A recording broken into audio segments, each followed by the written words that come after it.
ವಿಶ್ವಗುರು ಬಸವಣ್ಣನವರ 892ನೇ ಚಿಂಚೋಳಿ ತಾಲೂಕಾ ಮಟ್ಟದ ಜಯಂತಿಯನ್ನು ಸಮಾಜದ ಮುಖಂಡರಾದಂಥ ನೀಲಕಂಠ ಸಿಡಿನವರ ಅಧ್ಯಕ್ಷತೆಯಲ್ಲಿ ಬರುವ ಜೂನ್ 6ನೇ ತಾರೀಕಿನಂದು ಸಾಯಂಕಾಲ 6 ಗಂಟೆಗೆ ನಗರದ ವೈಜನಾಥ್ ಪಾಟೀಲ್ ಅವರ ಕಲ್ಯಾಣ ಮಂಟಪದ ಆವರಣದಲ್ಲಿ ಧರ್ಮಸಭೆಯ ಮುಖಾಂತರ ಆಚರಣೆ ಮಾಡಲಾಗ್ತಾ ಇದ್ದು, ಈ ಕಾರ್ಯಕ್ರಮಕ್ಕೆ ಬೇಕಾದಂಥ ಎಲ್ಲ ಸಿದ್ಧತೆಗಳನ್ನು ಈಗಾಗಲೇ ಎಲ್ಲ ಸ್ವಾಗತ ಸಮಿತಿಯ ಪದಾಧಿಕಾರಿಗಳು ಹಾಗೂ ಎಲ್ಲ ಬಸವಪರ ಸಂಘಟನೆಗಳು ಸೇರಿ ಮಾಡಿಕೊಂಡಿದ್ದಾಗಿದೆ.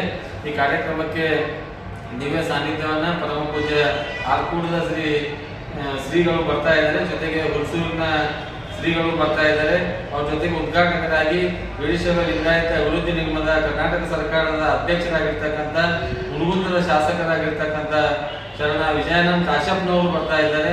ಅದರ ಜೊತೆಗೆ ಮುಖ್ಯ ಅತಿಥಿಗಳಾಗಿ ಬೀದರ್ ದಕ್ಷಿಣ ಕ್ಷೇತ್ರದ ಶಾಸಕರಾಗಿರ್ತಕ್ಕಂಥ ಶೈಲೇಂದ್ರ ಬೆಲ್ದಾಳೆ ಅವರು ಆಗಮಿಸ್ತಾ ಇದ್ದಾರೆ. ಜೊತೆಗೆ ಸ್ಥಳೀಯ ಶಾಸಕರಾಗಿರ್ತಕ್ಕಂಥ ಡಾಕ್ಟರ್ ಅವಿನಾಶ್ ಜಾಧವ್ ಅವರು, ಸಂಸದರಾಗಿರ್ತಕ್ಕಂಥ ಸಾಗರ್ ಖಂಡ್ರೆ ಅವರು, ನಮ್ಮ ಸಚಿವರಾಗಿರ್ತಕ್ಕಂಥ ಡಾಕ್ಟರ್ ಶರಣಪ್ರಕಾಶ್ ಪಾಟೀಲ್ ಅವರು, ಈಶ್ವರ್ ಖಂಡ್ರೆ ಅವರು, ಹೀಗೆ ನಮ್ಮ ತಾಲೂಕಿನ ಹಾಗೂ ಸೇಡಂ ತಾಲೂಕಿನ ಎಲ್ಲ ಹಿರಿಯ ಪಕ್ಷಾತೀತವಾಗಿ ಎಲ್ಲ ರಾಜಕೀಯ ಮುಖಂಡರು, ಎಲ್ಲ ಸಮಾಜದ ಅಧ್ಯಕ್ಷರು ಈ ಕಾರ್ಯಕ್ರಮದಲ್ಲಿ ಉಪಸ್ಥಿತರಿರ್ತಾರೆ.